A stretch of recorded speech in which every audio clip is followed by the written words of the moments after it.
Addressing the border crisis, Central American leaders gather for a White House summit. Was this crash in Mali caused by bad weather? Investigators now have the plane's black box. Still not secured. After more than a week, the Ukraine crash site continues to be compromised. And a spacecraft named for a Monsignor is headed for the International Space Station. Those stories and more on EWTN News Nightly for Friday, July 25th, 2014.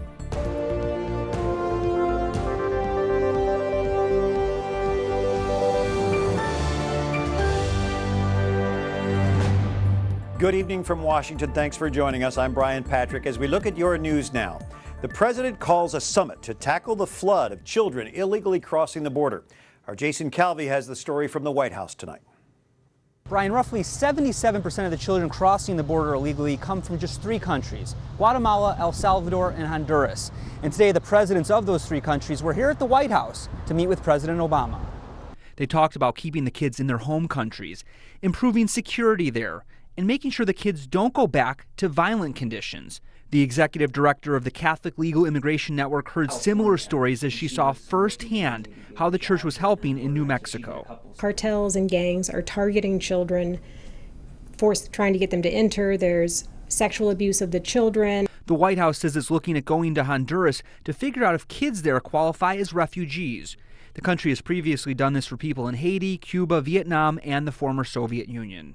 An asylum seeker is someone inside the United States. A refugee is someone outside the United States. But the legal definition, that fear of persecution, is the same definition. There are 5 grounds to base claims of persecution because of race, religion, social group, political opinion, or nationality. An immigration judge is going to be listening to the stories, looking for credibility, and then hearing what the claim is for persecution. What do you fear will happen to you if you return? What has happened to you in the past? Honduran President Juan Hernandez tells CNN much more has to be done in his country. Ethical values, spiritual values, that's why we're working very closely with the churches. It's not enough to crack down on crime, but there are places where the government has to recover its authority. The border summit comes as President Obama is asking Congress for $3.7 billion in emergency funding to tackle the problem of the children at the border. Brian? Thank you. Jason Calvi at the White House tonight. And meanwhile, House Republicans have cleared the way for a vote that would authorize a lawsuit against President Obama. At issue is the administration's failing to implement the health care law as it was written. The House should vote in the next few days. The legislation would allow the House to sue anyone in the executive branch. Democrats call it a desperate publicity stunt. House Speaker John Boehner and other Republicans say the lawsuit is necessary because President Obama is exceeding his authority. Law professor Frank Buckley, author of The Once and Future King, is with us tonight. And Frank, your book looks at the overreach of the executive branch. Is it targeted to this administration? Well, it kind of reads that way, but in fact it's more general. It's about the gradual accumulation of power in the executive branch.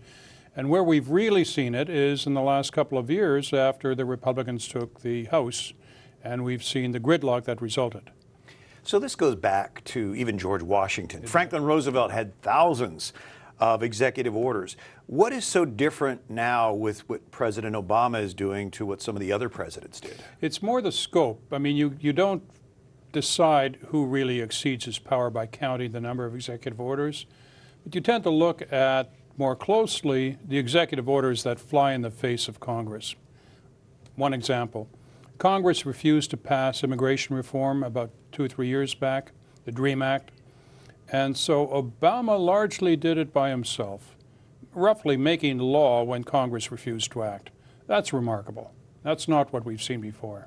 So we have a system of checks and balances. There are 3 branches of our government: the executive, the legislative, and the judicial. Some say that what the president is doing is really using that system to counter Congress, what Congress is or isn't doing. Well, Congress is not doing his will, and therefore he feels entitled to do it on its own, and he is cheered by members of his party. And that, I say, is the danger, and that points towards what I call king-like government, or rule by an elective monarch. It's interesting, the title of your book actually came from a book that was turned into the play Camelot. Yeah. which of course was given to the Kennedy administration. We refer to Camelot. Was that intentional? Yeah, I don't mind ripping off good titles, but it's actually T.H. White, the original author, actually stole it from, I think, Geoffrey de Monmouth, and it's a story of King Arthur, the once and future king. And our original king was George III, and now we're moving to a new king. Maybe not Obama, but the trend is towards king-like government. All right, I want you to listen to this soundbite from Representative Louise Slaughter on this issue of checks and balances. It will upset the delicate balance of our separation of powers that has served this country well for over 200 years. Instead of Congress using the powers it was given by the Constitution to hold the executive in check, Congress will turn over its power to the courts to defend us every time we have a disagreement with the president. So how do the courts fit into this? Well, the courts are there to protect the Constitution and constitutional government. But it seems to me there's a tendency on the part of the Republicans right now to turn to the courts to solve the problem, even as the Democrats would give all the power to the president, so the Republicans want to turn it over to the courts. I think both are mistaken. Our system doesn't seem to be working too well right now. We have a system where it's okay when things don't work out so well. It's part of the plan. The once and future king, Frank Buckley, thanks for being with us. Thank you so much. Some of the other stories our EWTN News Nightly team have been covering in today's world. Will Pope Francis visit the U.S. next year?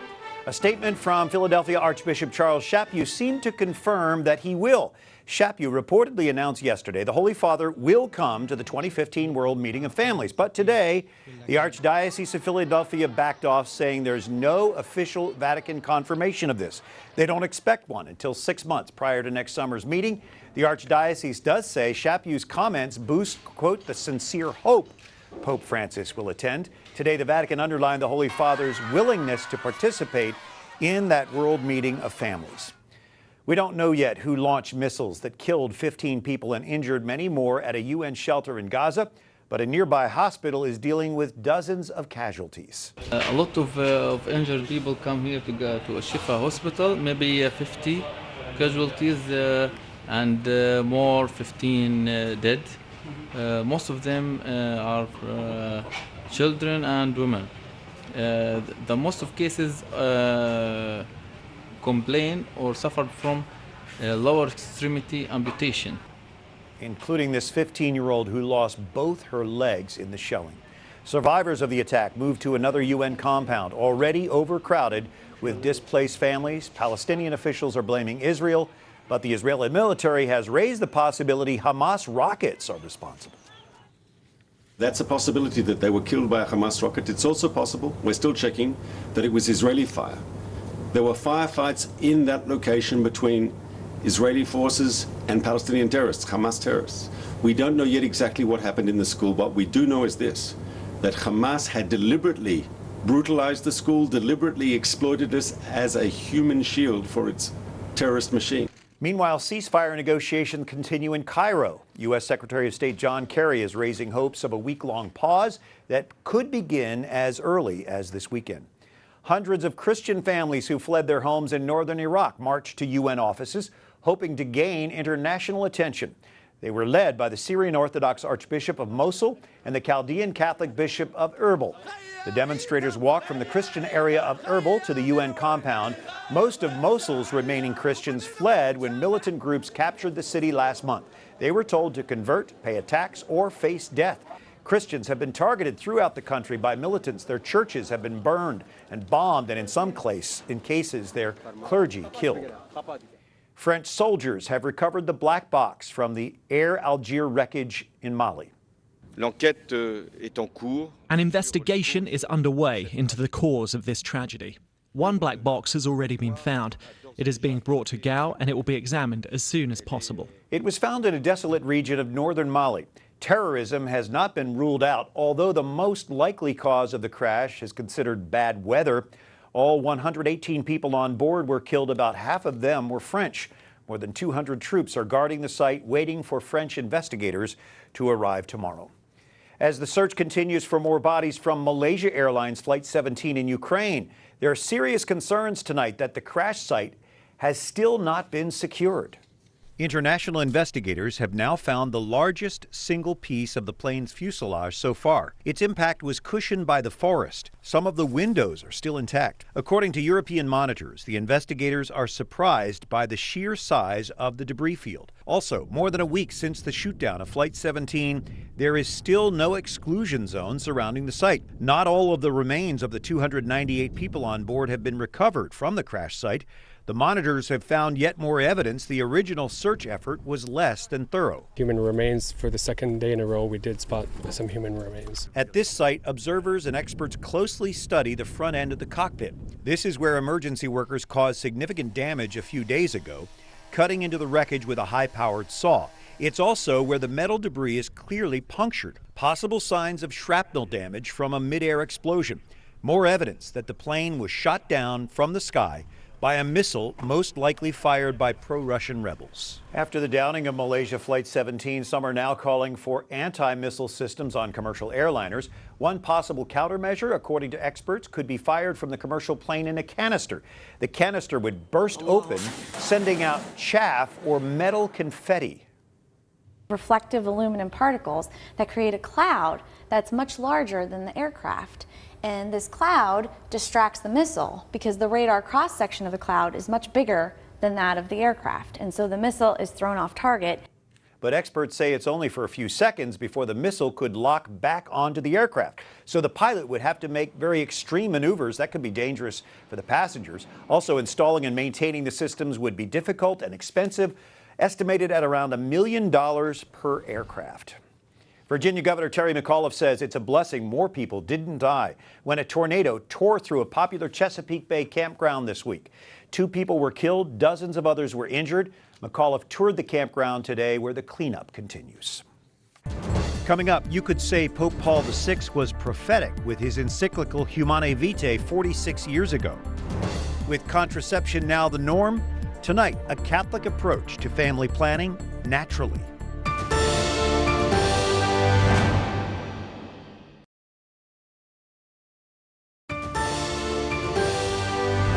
On this Friday, July 25th, thanks for joining us. I'm Brian Patrick, and the Catholic Bishops' National Education Week promoting NFP is wrapping up today. Natural Family Planning Awareness Week. Parishes distributing resources about family planning based on Catholic teaching. Pope Paul VI's encyclical Humanae Vitae, which outlined this teaching, was released 46 years ago today. Catholic experts say NFP is not only pro-family, it is pro-woman. Instead of turning a woman into just sort of a baby-making machine, it says, no, no, no. This woman as a whole person needs to take into account what's God's will, what's our will, for our family, what are our goals here. Therese Rodriguez, I'm so sorry, is a registered nurse who provides natural family planning resources and training. Therese, NFP is really a Catholic alternative to contraception, to family planning. Does it have value for non-Catholics? Absolutely. We're born with our Catholic upbringing, perhaps. Our reproductive system has no faith attached to it, though. It's governed by our brain. And there's just a beautiful, beautiful way for people from teens to women going through menopause, and that includes religious and consecrated sisters, to be able to monitor just their regular fertility, find out from day to day whether they are fertile or not. And that's the basis for natural family planning. But some call it just a Catholic form of birth control. That's not really accurate, is it? No. In fact, it's a matter of the heart, but very practically speaking, from a bodily point of view, you've got this opportunity to be looking at just exactly what's going on with a woman's fertility when she's ovulating, knowing when that is, and then making family planning decisions or women's health decisions directly based on that with a great level of confidence. And so speaking to the idea of whether it's a Catholic birth control, I would say that there sure is this opportunity to use it that way, but the real vision of the Church and the teachings of everything that I've read about from the popes and the current teaching is that we have an opportunity to have marital intimacy be so holy and so beautiful and so fulfilling, faithful, fruitful, and forever and always, that each one of us, if we think about it, ought to have been and deserve to be created in this beautiful context where an act of physical intimacy between a husband and wife would be so open to each other and so nourishing and completely fulfilling that they would want to be able to name that beautiful act of marital intimacy with a name and a human person maybe 9 months later. And so not all of us were created in that situation. I'm grateful to my parents for, orienting us towards that. Yeah, I'm grateful too for myself and my 9 siblings. Oh, yes, very awesome. So you also are involved with naprotechnology. Briefly, what is that? Naprotechnology is a women's health science that really is just basic good health care. It gives doctors a way to be very extremely proficient in underlying causes of situations that women would come to a doctor for, and they're usually put on the pill for it or referred to, if they're going through infertility situations, to artificial reproductive technologies, including IVF. So really it just helps a woman who basically charts her fertility patterns to, again, work collaboratively with her doctor.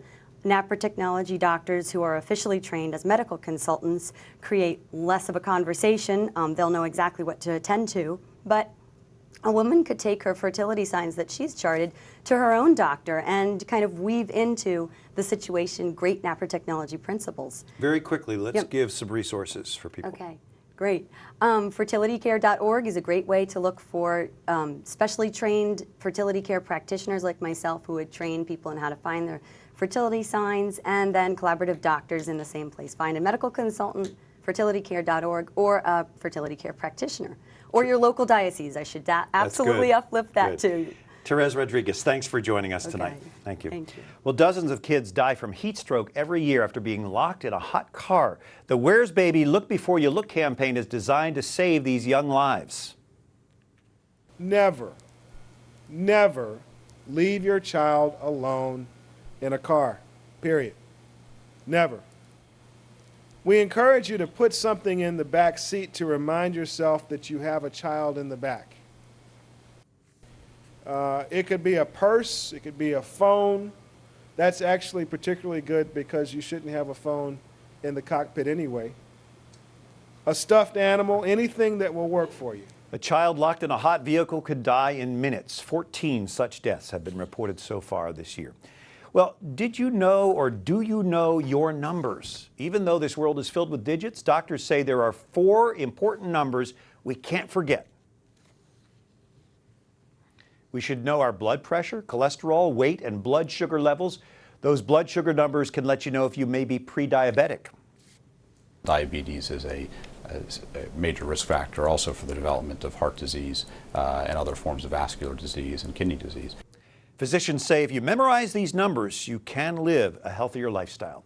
A growing movement is helping older adults save money and some find new companionship. Thousands of aging Americans are discovering home sharing programs. Catherine Zeltner has that story tonight.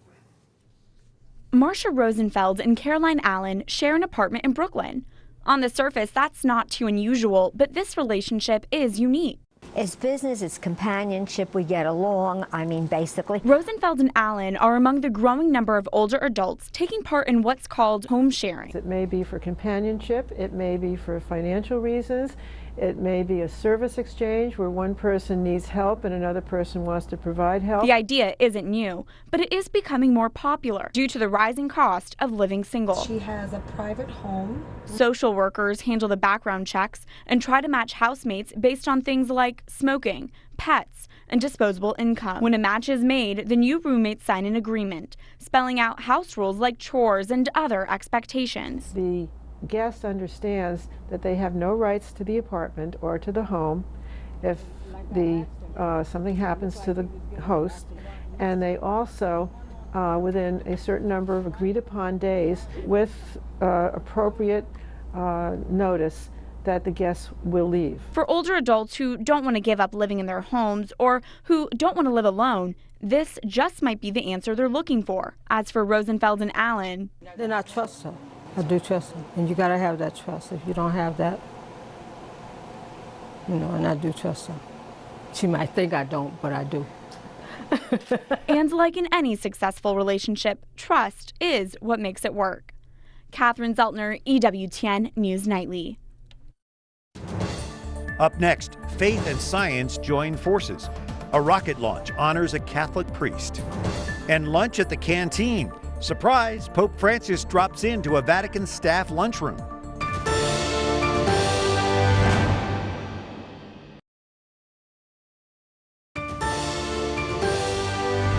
We're grateful that you're joining us on this Friday evening. Good evening, I'm Brian Patrick, and astronauts aboard the International Space Station will soon honor a famous Catholic priest. Tonight, Wyatt Goolsby tells us about an upcoming rocket launch that's bringing Monsignor George Lemaitre up to the heavens. The work is on to get ATV Monsignor George Lemaitre ready for takeoff. On Tuesday, Americans and Europeans working together will launch the space freighter, which will bring supplies to the International Space Station. We provide a lot of capability for those astronauts, both to do experiments and to command this space station and all the amazing work it's doing. Clayton Morey is the president of Ariane Space Incorporated, the company working with the European Space Agency. The launch site, French Guiana. It's an unmanned system that launches water, oxygen, supplies to the astronauts, experiments up at the space station, and fuel to reboost the space station when it needs to be reboosted in orbit. Morey says the vessel is named after the Catholic priest and physicist who worked from his cathedral in Belgium on ideas like the expanding universe, a concept behind the Big Bang Theory. Which was, at the time, in the early part of the 19th century, or the 20th century, excuse me, revolutionary to think about this concept of an expanding universe. But he's become now quite famous for this concept. Monsignor Lemaitre had several opportunities in his life to discuss and earn the respect of Albert Einstein. Lemaitre's study of the universe is well respected today in the scientific community, which is why his picture will be aboard the vessel for astronauts to autograph and send back to Earth, a sign of respect for a man bringing together faith and science. Wyatt Goolsby, EWTN News Nightly. How interesting. Thanks, Wyatt. And like a thunderbolt out of the blue, that's how one Vatican employee is describing a surprise visit from Pope Francis. The Holy Father made an unexpected visit to the Vatican's canteen for employees. He took a tray, got some cutlery, sat down with the Vatican staff, had a bite to eat, and it sounds like he either enjoyed the food or was just being polite. He did pay his compliments to the chef. Well, finally tonight, we've seen plenty of photos of the British royals as they turn to social media. Now the Queen gets some help with a so-called photo bomb when a person surprisingly appears in a picture. If you look closely at the background of this selfie, you can see a smiling Queen Elizabeth back there. Australian hockey players Jade Taylor and Brooke Paris took this perfectly timed shot of the British monarch at the Commonwealth Games in Glasgow. The two admit they timed the shot knowing that Her Royal Highness would move into view. The photo's been retweeted thousands of times, encouraging copycat attempts. It's also appeared on the front page of the British newspaper, The Times. What a beautiful smile. Until Monday, like us on Facebook, follow us on Twitter, watch again anytime you like on EWTN's YouTube page. For all of us here at EWTN News Nightly, I'm Brian Patrick. Have a great weekend. Thanks for watching tonight. Good night and God bless you.